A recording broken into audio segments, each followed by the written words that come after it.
Hey everybody, this is going to be a video on getting processed through with reception at Fort Sill and basically the day that you shift to basic training from reception. So to start off, it was about 12 o'clock midnight, I do believe, when we arrived at Fort Sill. You're on a charter bus with all the other people that are going to be shipping with you, and the charter bus pulls up in front of a couple of bays, which are your barracks, which is where you're going to be living for that week that you're in reception. And a drill sergeant got on the bus, and he didn't really yell at us or anything. He just kind of asked us if we were ready. I think he asked us that, and then he told us to get off the bus and get our stuff from underneath the bus. Everyone has like their personal bags and everything under there. So we all got our bags and we formed up in front of the like classroom, and it were just giving us a briefing on. It was just telling us to throw away like gum if we had it. I think I swallowed mine. And telling us what we were going to be doing in the classroom. You're going to get a lot of briefings, by the way, while you're there. A lot of briefings. So we got briefed on that, and then we went up into the class and sat down, and they showed us a video. It was like one of those basic training overview videos, but I had already watched so many videos that I didn't really pay attention too much. And I was really tired and nervous, so I couldn't concentrate. They gave us a little bag that had like insect repellent, hand sanitizer, and like a foot deodorizer in it. And then you have this little meal called a Jimmy Dean, which you're going to eat those a couple of times in reception. We did, at least. It has like canned tuna that you put in a bun, and like a fiber bar. There's a lollipop, which you're not allowed to eat, and a juice box and stuff like that. So they made us eat that. I ate it even though I was not hungry, but I was just so nervous I thought I had to. So we did that, and then we moved on from there. Let's see. They took us to the amnesty box place, where it's just basically the last call, which is really not the last call. There's so many opportunities for you to like get rid of stuff, but they call it the last call for you to get rid of like tobacco products, knives, weapons, things like that. I know I didn't have anything in mind. Like you take your bag and you go into a room with a door, and then if you have anything, you can just put it in the box with no charge or anything like that. But I didn't have anything, so I just looked in my bag and I was like, there's nothing in here, so I guess I'm good to go. And then you walk out. And then you go into another section. They give you your linen for your bed. They give you, I believe they give you your poncho there, which there's no reason for them to give you your poncho. They give you your PTs that you're going to be doing basically everything in reception. They give you your laundry bag. They give you, can't really remember what else they give you offhand. I think maybe some gloves. It's just random stuff that you need for that night. And then after we came out of that room, we all went outside and had a shakedown. You dump all the stuff out of your personal bag and you try on your PT clothes to make sure that they fit. And make sure that your PT clothes fit. You're going to be putting them over top of your clothes. It could be a pair of jeans if you're wearing them, but make sure they're loose fitting, not like form fitting. Like I decided mine fit good, I thought, because I was so nervous and I didn't want to go back in there anyways, but I should have got a bigger size. So you have opportunity to do it later, but just get it taken care of right then and there, because they're not going to yell at you. They didn't actually size you. The people just look at you and they're like, oh, I think you're a medium when maybe you're a large. So if they tell you, if they don't fit, go back in there, you're right there, so just go back in. So then they basically look through all your stuff, make sure there's nothing in there, you put it all back in your bag and you form up. And you have like your linen with you, and I can't really remember what else we did after that. I know we got a water bottle and our blue books, and I feel like after all of that was done, we may or may not have gotten another briefing, but I think we just went to the bay. And mind you, somehow, some way, it managed to take roughly about 2 hours, because we did not get back to that bay until about 2 o'clock in the morning. And you don't have to make your bed or anything like that. You just have to change out of your civilians, because that's the last time that you're going to see those for a while. Put on your PT clothes, and I don't believe we had fire guards that night, because it was the first night that we got there. But they basically say, get some sleep while you can, because wake up's going to be in a couple hours. They didn't take our phones or anything, but if you're smart, you lock it up. So yeah, you just put all your stuff in your wall locker. Oh, they gave us a flashlight. The flashlight, you're going to need it. You're going to need that flashlight. So yeah, and they assigned us bunks. Um, and there was already another group of females that was in there. Now, mind you, they were in our platoon, but they just shipped there earlier than us. So they were all asleep, but probably not sleeping because I don't think any of us slept really well that night. But so yeah, we went to bed at like 2, woke up again at 4:30, bright and early. We all got ready. I'm assuming it's 4:30. I can't remember if it was 4 or 4:30, but I believe we had a formation at 5. And you kind of just have to follow everyone else because you don't really know what you're doing. They tell you where to form up at, but it gets really confusing because everything looks the same. So you just follow everyone else. You get 30 minutes to get ready, and you go to formation. In reception, formations are not as strict as they are in basic training, but you should really start to take them more seriously in reception because we had so many people that were just goofing off in formation every morning, and you cannot goof off in basic training. So get to reception.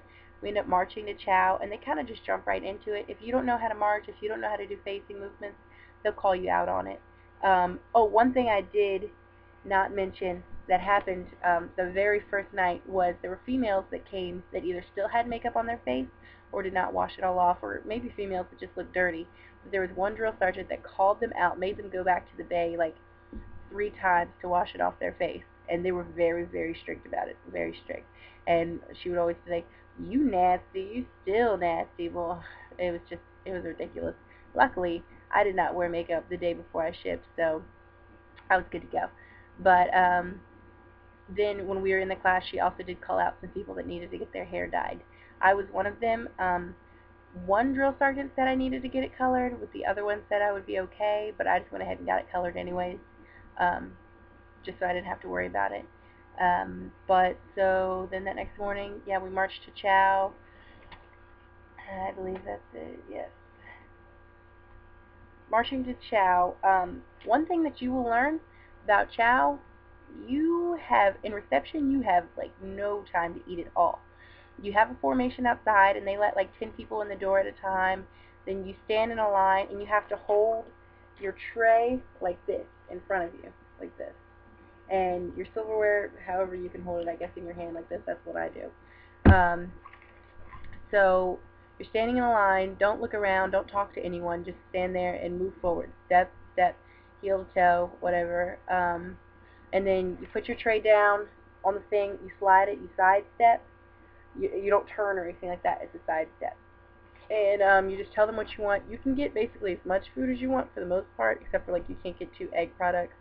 But in reception, you sit, and from the moment you sit, you have got to devour your food because the chow hall is very small, and as soon as all the tables are full, they make the first table start getting up. So it doesn't matter if you had 2 bites of your food or you ate the whole thing. And in reception, if you get up, your whole table has to get up. So you kind of learn how to depend on your battle buddies in that sense, because when you're eating, you're like looking around like, okay, how much do you have to eat, and how fast can I eat, and stuff like that, or how slow do I need to eat versus how fast the person next to me is eating, and stuff like that.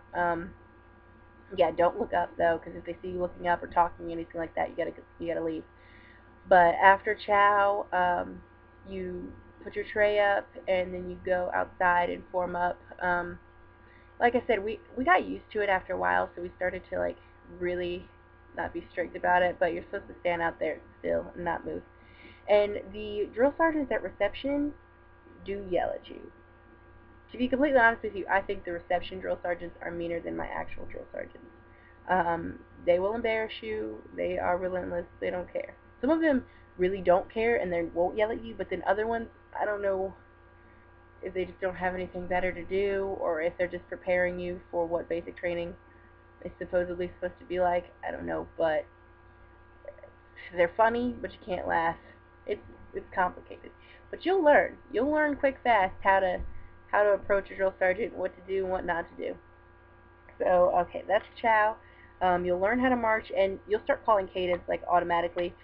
And as far as cadence goes, what they say, just repeat it. It's very easy, very easy. Okay, so then automatically that first day you're going to begin your processing, and like you're gonna go and get your ID picture taken, and they're gonna like confirm your home address and things like that. Now, the thing about it is that all the different things you have to get taken care of before you ship out are your ID, dental, hearing, optical, hair if you need to get it taken care of. Men do have to get their hair cut, so that's automatic. Like your finance stuff, you have to go to the PX, and then different shots and things. But it sounds like you could get all of that taken care of in a day. Reception is a week long, but you're waiting on everyone else to get their stuff taken care of as well. So like I was one of the first people, I don't know how, within like maybe 2 days, I was done with everything. So every day, I woke up and marched and just sat around like waiting on everyone else to be done. It's amazing how many people took forever to get stuff done. But so for your ID, you get the picture taken, and then you go on to finance, and you just like establish if you have any dependents or if you're married or anything like that. And I think they give you your rank up there. Maybe I think so. And then dental, they just go and I guess take X-rays of your teeth, whatever. Hearing, you get your ear pro, which is your ear protection, your earplugs. They come in a little box like this, and somehow, some way, you always have to keep them in your left breast pocket. There they are.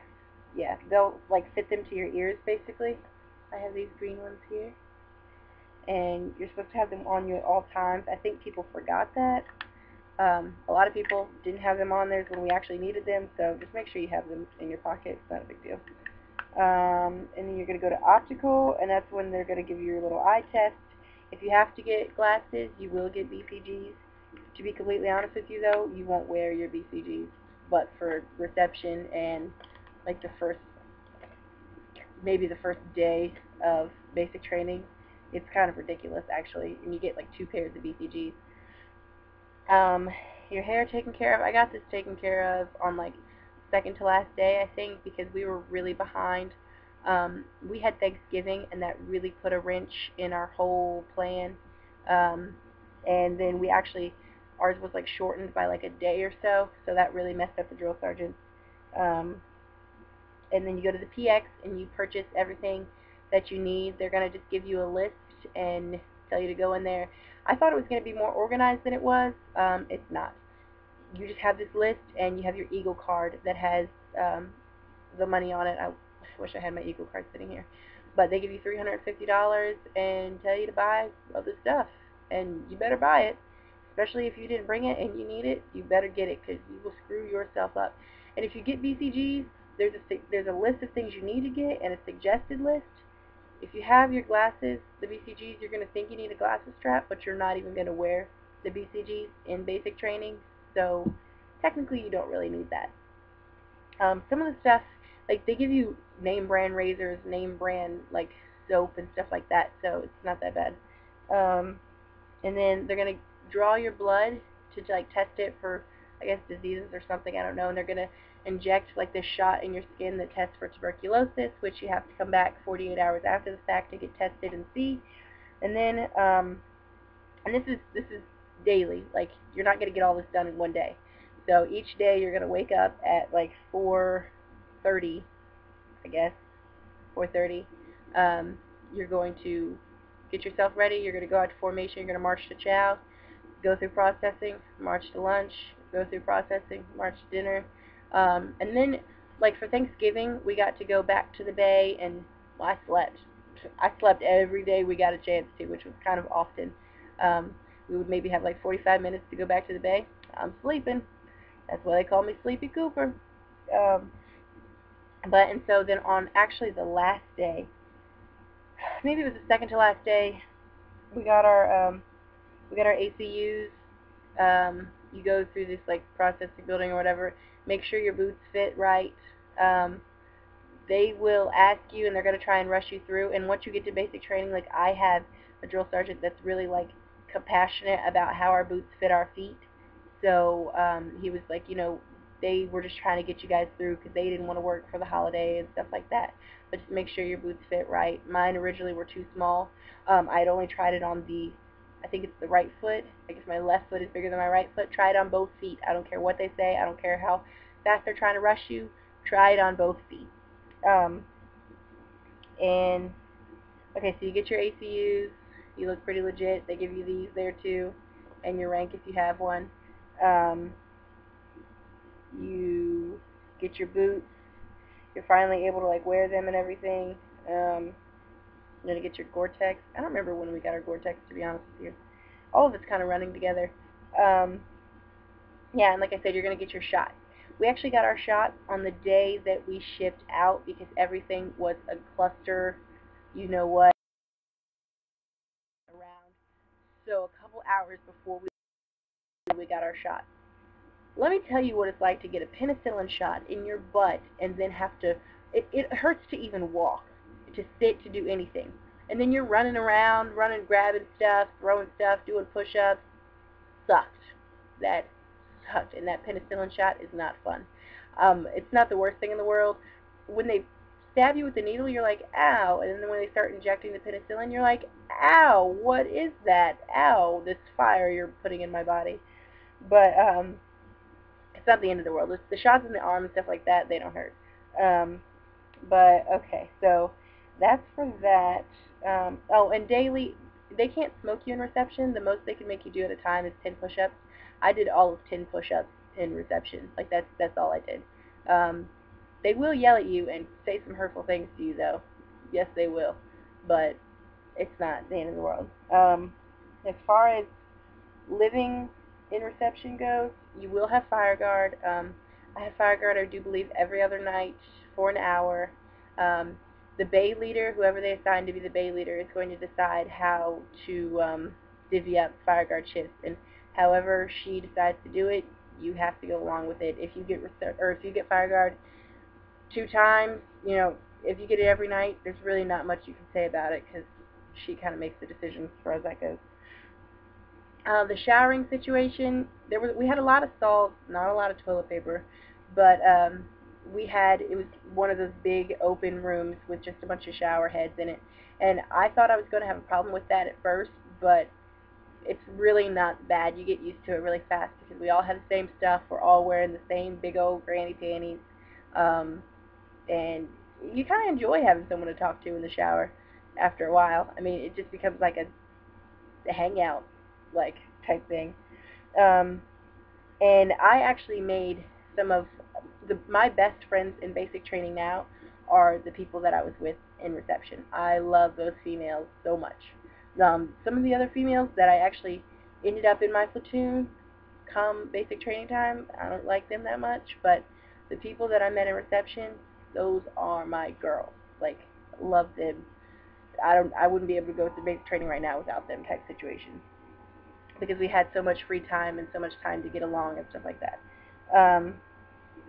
As far as keeping the bay clean, they tell you to go back in there and keep it clean and do this and that. They're not really going to check it, but just make sure there's not mud all over the floor. I need to make this a little faster. Laundry, you have to wash your own laundry. There's a laundry room in there. We had way more washers and dryers in reception, but yeah. Drill Sergeant Sameen, and then basically on the last day, we got our dog tags, we got our IDs, and we got our BCGs, the glasses, and then we kind of just like, they put us in a formation that was going to be our actual platoons in basic training, and then like we were standing at attention for like ever. We didn't know what was happening, and then we could hear drill sergeants behind us, and we were getting ready to leave, and those were going to be our new drill sergeants, and then all of a sudden they just like gave us some jerseys and started yelling at us, and that's when we get to the first day of basic training. So, if there's anything that I did not cover in reception that you were curious about, please just comment or whatever the case, and I will get back to you as soon as possible. I have got to end this video now because it's going to be too long. So, I will see you guys in another video here soon. Bye.